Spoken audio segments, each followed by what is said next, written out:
వేదిక మీద ఉన్న సిఐటియు నాయకురాళ్లకు, అదేవిధంగా అంగన్వాడీ టీచర్లు, ఆయాలకు రంగారెడ్డి జిల్లా కందుకూరు మండల కమిటీ తరఫున విప్లవాభివందనాలు తెలియజేస్తున్నాం. గతంలో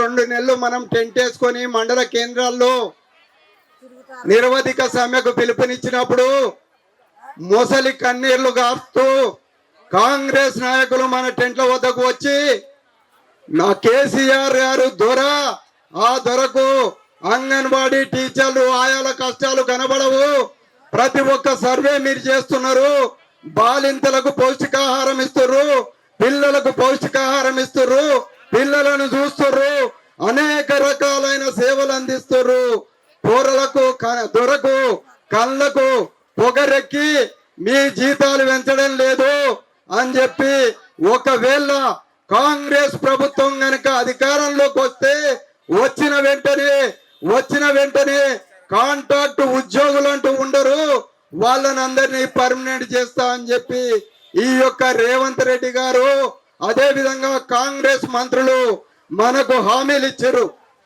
కానీ ఇప్పటికీ అధికారంలోకి వచ్చి సంవత్సర కాలం దాటిపోయింది. కానీ అసెంబ్లీ సమావేశాలు జరుగుతున్నాయి. అంతకు మొదలు కేసీఆర్ గారు ముఖ్యమంత్రిగా ఉన్నప్పుడు సమావేశాలు జరిగితే అప్పుడు కాంగ్రెస్ నాయకులు అడ్డుపడి అంగన్వాడీ టీచర్లు, ఆశాలు, అదేవిధంగా గ్రామ పంచాయతీ సిబ్బంది ధర్నాలు చేస్తున్నారు. వాళ్ళు చిన్న కోరికలు కోరుతున్నారు. వాళ్ళు చదువుకున్న నిరుద్యోగులు, తెలంగాణ బిడ్డలు, వాళ్లకు మీరు న్యాయం చేస్తలేరు అని చెప్పి ఆయా కాంగ్రెస్ నాయకులు అసెంబ్లీలో మాట్లాడారు. ఇప్పటికీ అసెంబ్లీలో మాట్లాడిన టేపులు మన దగ్గర ఉన్నాయి. కానీ మన గొల్లు తినటోడు పోయి బల్లు తినటోడు వచ్చిన చందంగా ఆ రోజు కేసీఆర్ ని విమర్శించి మనం, అయ్యో రేవంత్ రెడ్డి కాంగ్రెస్ ప్రభుత్వం వస్తే మన బతుకులు బాగుపడతాయి, టీచర్లను పర్మనెంట్ చేస్తా అంటుండు, 18,000 జీతం ఇస్తా అంటుండు, మనం 30 ఏళ్ళుగా పనిచేస్తుంటే ఇప్పటికి పర్మనెంట్ లేదు కాబట్టి పర్మనెంట్ చేస్తా అంటుండు, ఈ దొరొస్తే కనీసం మనకు పర్మనెంట్ ఉద్యోగం అన్న అవుతుంది, 18,000 జీతం అన్న అవుతుంది. మనం ఆనాడు 26,000 ఓడితే 26,000 కాదు 18,000 చేస్తున్నాడు. మరి ఏమైందయ్యా రేవంత్ రెడ్డి గారు, ఎన్నికల కంటే ముందు మీరు ఇచ్చిన హామీ గాలి కొదిరేసిరా అని అడుగుతున్నాం. ఏ ఒక్కరు మన అంగన్వాడీ టీచర్లు ధర్నాలు చేస్తే పోలీసులను, సిఐటియు నాయకులను అర్ధరాత్రి అరెస్టులు చేయిస్తున్న పరిస్థితి. నిన్న ఒక దొర కేటీఆర్ గారు అంతకు మొదలు మనం ధర్నాలు చేసినప్పుడు పట్టించుకోలే పాపం. ఆయనకు తెలంగాణలో ఉన్న మహిళలు కానీ, ఆశాలు కానీ, అంగన్వాడీ టీచర్లు కానీ, మధ్యాహ్న భోజన కార్మికులు కానీ కర్రు కాల్చి వాత పెడితే అధికారం పోయింది.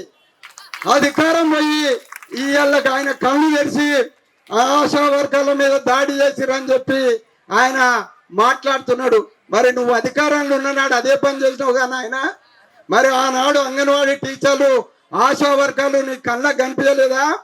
మరి నిన్న అక్కడ 5,000 మంది ఆశా వర్గాలు ధర్నా చేస్తుంటే ఉస్మానియా ఆసుపత్రికి వచ్చాడు కేటీఆర్ సారు. మరి 5,000 మంది దగ్గరకు వచ్చి, అరే సిఐటియు నాయకత్వంలో అంగన్వాడీ టీచర్లు ధర్నా చేస్తురే, వీళ్ళ న్యాయమైన డిమాండ్లు అని చెప్పి ఆయన రాలే, వచ్చిన పాపన ఓలే. మరి ఎందుకయ్యా దెబ్బతలిన మైన ఒక్కతే నీ యొక్క ఆశా వర్కరా? కాదు కదా. ఈ 5,000 మంది దగ్గరకు వచ్చి నా ప్రభుత్వం దిగిపోయిన రేవంత్ రెడ్డి తోటి ఈ యొక్క ఆశాలు, అంగన్వాడీ టీచర్ల హక్కులు నిజమైనవే, వాళ్ళ హక్కుల కోసం నేను పోరాడతాను, ఎందుకో వాళ్ళ దగ్గరికి రాలేదు అంటే రాజకీయం అన్నమాట. అధికారంలో ఉన్నప్పుడు ఒక మాట, అధికారం దిగిపోయిన తర్వాత ఒక మాట. 5,000 మంది వస్తే ఏ న్యూస్ ఛానల్ కూడా ఆశా వర్గాల గురించి చూపించదు. కేటీఆర్ సార్ వస్తే ఆయన 300 మందిని తీసుకొచ్చి ధర్నా చేస్తే అయ్యో అన్యాయం అని చెప్పి ఆలం పెట్టి ఈయన ప్రభుత్వం మీద విమర్శలు చేస్తావు. మరి విమర్శలు చేస్తున్నావు వాస్తవమే. నువ్వు ఉన్నప్పుడు పని చేస్తే వీళ్ళకి గతి. ఇవాళ అంగన్వాడీలు కేసీఆర్ సార్ ఉన్నప్పుడు కనుక జీతం పెంచితే ఈ ఇళ్ళ వరకు వెళ్ళొచ్చే అవసరం ఉండేదా? కాదు కదా. ఇవాళ మాట్లాడుతుండ్రు మన ఆడబిడ్డలు మన మహిళలు వాళ్ళ మీద పోలీసులు లాఠీ చార్జ్ చేస్తారు, దౌర్జన్యం చేస్తారు. ఇయ్యాల కనిపిస్తుంది అన్నమాట. అంటే తలకెక్కి అధికార మదం తలకెక్కి ఆనాడు మనం నిర్లక్ష్యం చేస్తే ఈనాడు పోరాటాలకు మనం సిద్ధమైతే రాజకీయ పబ్బం గడుపుకోవడం కోసం మాత్రమే వాళ్ళు మన కోసం వస్తారు.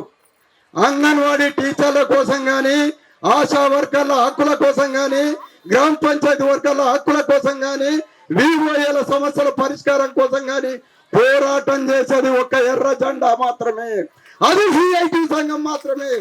ఆ సిఐటి సంఘం కింద మనమున్ను గరకం వేసి గాడి తస్త తప్ప గరక కావదు. సమస్య ఉన్న ప్రతి చోట ఎర్ర జెండా మొలకెత్తుతుంది, ఉద్యమాలు చేస్తాం. ఖబర్దార్ కేసీఆర్ గాని రేవంత్ రెడ్డి గారు గాని మీరు ప్రతి ఒక్క పేద మహిళలను పైకి తీసుకొస్తామంటున్నారు. కానీ వాళ్ళు అడిగేది ఎంతయ్యా? చట్టాలు చెప్తున్నాయి, సుప్రీంకోర్టు చెప్తున్నది. ఒక కుటుంబంలో గనుక ఒక మహిళ కనుక పనిచేస్తే, ఇద్దరు పిల్లలు ఉంటే 26,000 జీతాన్ని ఇవ్వాలి. ఇస్తే తప్ప వాళ్ళు పిల్లలను పోషించుకోలేరు, వాళ్ళ పిల్లల్ని చదివించుకోలేరు, పెళ్లిళ్ళు చేయలేరని చెప్పి కోర్టు తీర్పిస్తే, కోర్టు తీర్పిచ్చిన తర్వాత కూడా దాన్ని అమలు చేయకుండా మీ ప్రభుత్వాలు ఒక లిస్టు పెట్టారనమాట. ఇవాళ పేపర్లో ఆ రాష్ట్రంలో 4,000, ఈ రాష్ట్రంలో 2,000, తెలంగాణలో 9,900, లేకపోతే ఆంధ్రప్రదేశ్ లో పోతే 10,000, ఇట్లా లిస్టులు పెట్టి మేమే గొప్పగిస్తున్నామని చెప్పి చెప్తున్నారు. మరి ఎందుకయ్యా అమ్మా, ఎందుకయ్యా మీరు ఎమ్మెల్యేలు మరి ఒక్కసారి సంవత్సరాల్లో కనీసం 10 రోజులు 3 సార్లు 4 సార్లు సమావేశాలు పెట్టుకుంటారు. ఆ సమావేశాలు పెట్టుకుంటే 2 లక్షల జీతం నీకెందుకు? మాకు 26,000 ఎందుకు ఇవ్వకూడదు? 2 లక్షల జీతం ఏమో నువ్వు తీసుకోవాలి. మేము ఓట్లేస్తే గెలుస్తావు, మా టెట్ల దగ్గరకు వస్తావు, నక్క వినయాలు నటిస్తావు, మేము వచ్చిన వెంటనే పర్మనెంట్ చేస్తుంటావు, ఈఎస్ఐ పిఎఫ్ ఇస్తుంటావు. మరి ఇన్ని రోజులు అయ్యింది ఆశా వర్కర్ల గురించి, అంగన్వాడీల గురించి, మధ్యాహ్న భోజన పనుల గురించి మీరు మాట్లాడిన పాపాన పోతున్నారా? అంటే ఒక సామెత ఉందన్నమాట. బస్సు పోతుంటే బస్సు ఎక్కడికి ఆమె తువ్వలు వాడి ఉంటే లోపల ఉన్నాను, అమ్మా జర ముందరు పో, మీది పో, నేను ఎక్కుతాను. బస్సు ఎక్కిన తర్వాత కింద ఆమెకి సీట్ ఇయ్యదనమాట. ఇప్పుడు ఈ అధికారుల పరిస్థితి, ఈ నాయకుల పరిస్థితి కూడా అధికారం లేకపోతే ఆ రకంగా, అధికారంలోకి వస్తే ఈ రకంగా. ఖబర్దార్ కాంగ్రెస్ ప్రభుత్వం రేవంత్ రెడ్డి గారికి ఒక్కటే చెప్తున్నాం, సిఐటియు జెండగా మేము మహిళలకు డబ్బులు ఇచ్చి తీసుకురాలే ఇక్కడికి. వాళ్ళ కడుపు మండి తెలంగాణ రాష్ట్రంలో ఆడబిడ్డల కడుపు మండి ఇక్కడికి ఇందిరా పార్క్ వచ్చారు.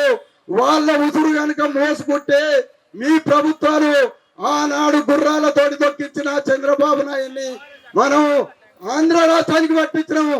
ఓడించడమా లేదా? కేసీఆర్ జరకు కళ్ళు పొగరెక్కి సిఐటి యూనియన్ చీల్చి అందులో నుంచి కొంతమంది అంగన్వాడీ టీచర్లను తీసుకొని వాళ్ళు చేస్తారని జజ్జనగర్ తినారని ఈ ఎక్కలు కొంతమంది సంఘంలో నుంచి పోయి ఆయన భజన చేస్తే ఆయన ఏమైనా చేసిందా? చేయలేదు. వీళ్ళకు గుర్తుందా? సంఘాన్ని ఇచ్చిపెట్టిపోయినా ఈ నాయకురాలను చెప్పుల దండలేవలసిన పరిస్థితి వచ్చింది. అవునా కాదా? సిఐటి సంఘం మాత్రమే నిక్కచ్చిగా కార్మికుల హక్కుల కోసం పోరాటం చేసేది. ఎల్లవేళలా మీ కండదండగా ఉండి మీకు సిడిపిఓలు మెమోరాండాలు ఇచ్చిన, అధికారుల భేదింపులైనా, కలెక్టర్ల నుంచి ఆర్డర్లు వచ్చిన, అనేక రకాల సర్వేలు చేస్తూ పనిభారాన్ని పెంచుతూ మన మీద జనన మరణాల సర్వే అని ఒకటి, ఏంటి మన సమగ్ర కుటుంబ సర్వే అని ఒకటి, ఎవరైనాటే ఏదైనా ప్రభుత్వ పథకం రాగానే బిఎల్ఓ డ్యూటీలు అని ఒకటి. మనం చేసే పని చిన్నపిల్లలను కూర్చున్నబెట్టి ఏదో వాళ్ళ పిల్లల తల్లులు కూలిపోతే వాళ్ళ ముడ్డి కడగడం కోసం ఆయమ్మలు, పలకలు ఇచ్చి బల్పాలు రాపియడం కోసం టీచర్లు, బాలింతలు ఉంటే వాళ్ళు ఎవరైనా ఉంటే ఎంతమంది ఉంటే లీచు రాసుకొని చేయవలసిన మనని సెంటర్లు వదిలిపెట్టి ఈ సర్వేల పేరుతోటి పనిభారాన్ని పెంచుతారు. అవునా కాదా? అట్లా బిఎల్ఓ డ్యూటీలు చేయమంటే సిడిపిఓ నోటీసులు పంపించడం. ఇలా అనేక రకాలుగా వేధింపులు అంగన్వాడీ టీచర్ల పట్ల వెల్పర్ల పట్ల ఈనాడు ప్రభుత్వాలు అనుసరిస్తున్నాయి. మేం చెప్తున్నాం, మేం చదువు చెప్పడానికి సిద్ధం, పనులు చేయడానికి సిద్ధం. ప్రభుత్వం చట్టం చెప్తున్న ప్రకారంగా 26,000 వేతనం ఇయ్యి ఆ తర్వాత నువ్వు ఏ పని చెప్పినా చేయడానికి సిద్ధంగా ఉన్నాం. ఆయన నరేంద్ర మోడీ గారు వీడికి 3 పర్యాయాలు ప్రధానమంత్రి గారు అయ్యారు. ఆయన కార్మిక హక్కులను కాల రాస్తూ 8 గంటల పని దినాన్ని రద్దు చేసి నాయకురాళ్ళు చర్చలకు పోయి మళ్ళా మన జయలక్ష్మక్క గారు రాష్ట్ర బృందం తిరిగి వస్తున్నారంట. కాబట్టి మనం అందరం కూడా మీరు అందరూ దగ్గరికి రావాలి. వాళ్ళు చర్చల ఫలితాలని మనకు చెప్తారు. కాబట్టి అంగన్వాడీ టీచర్లు ఆయాలు సభాస్థలి దగ్గరికి అందరూ చేరుకోవాల్సిందిగా కోరుతా ఉన్నాం. ఒకటే చెప్తున్నాం, మనకు వాలీబాల్ తగిన 2 కోట్లు ఉన్నట్టు ఇక్కడ సైడ్ అక్కడ సైడ్ కేంద్ర ప్రభుత్వం కొంత పెంచాలి, రాష్ట్ర ప్రభుత్వం కొంత పెంచాలి. ఆ కేంద్ర ప్రభుత్వం ఏమో రాష్ట్రం మీద నెడుతుంది, రాష్ట్రం ఏమో కేంద్రం మీద నెడుతుంది. ఇద్దరి మధ్యన నలిగిపోతున్నది అంగన్వాడీ టీచర్లు ఆయాలు మాత్రమే. వాళ్ళైనా శ్రద్ధ తీసుకొని ఎన్నోసార్లు చెరో ఢిల్లీ కార్యక్రమం సిఐటియు ఆధ్వర్యంలో నిర్వహించాం. కానీ ఆ యొక్క కేంద్ర ప్రభుత్వం ఒకటే చెప్పారు, మహిళలు అమ్మా జర నిశ్శబ్దంగా, మహిళలు కనుక మీరు జన్ధన్ ఖాతాలు ఓపెన్ చేస్తే మహిళలను లక్షాధికారుల్ని చేస్తామని చెప్పి నరేంద్ర మోడీ గారు జన్ధన్ ఖాతాలు ఓపెన్ చేసిండు. ఆ జన్ధన్ ఖాతాలు మనం అందరం నిజంగా మహిళలను లక్షాధికారుల్ని చేస్తారేమని చెప్పి ఆ జన్ధన్ ఖాతాలు చేస్తే ధన్ డబ్బులు వేస్తున్నాడు. కానీ జన్ధన్ లేదు, ధన్ లేదు, మొత్తం మూసేసిన పరిస్థితి. నల్లధనం వచ్చేసింది, మన కుబేర్లు అయిపోతున్నారు. నల్లధనాన్ని వెలికి తీస్తున్నాడు. ఆ నల్లధనం విజయ మాల్యా లాంటి వాళ్ళు దేశాన్ని దోచుకుపోయి బయట దేశాలలో ఉంటే ₹1 కూడా తెచ్చిన పాపన పోలే ఈ నరేంద్ర మోడీ గారు. మరి ఈ యొక్క కింది స్థాయి ఉద్యోగుల బాధలు ఈ నరేంద్ర మోడీకి కానీ ఈ రేవంత్ రెడ్డి గారికి కానీ పట్టవా అని చెప్పి ఈ సభాముఖంగా వారిని ప్రశ్నిస్తున్నాను. దయచేసి మహిళలు అంటే మాకెంతో గౌరవం ఉందని చెప్పి చెప్తారు.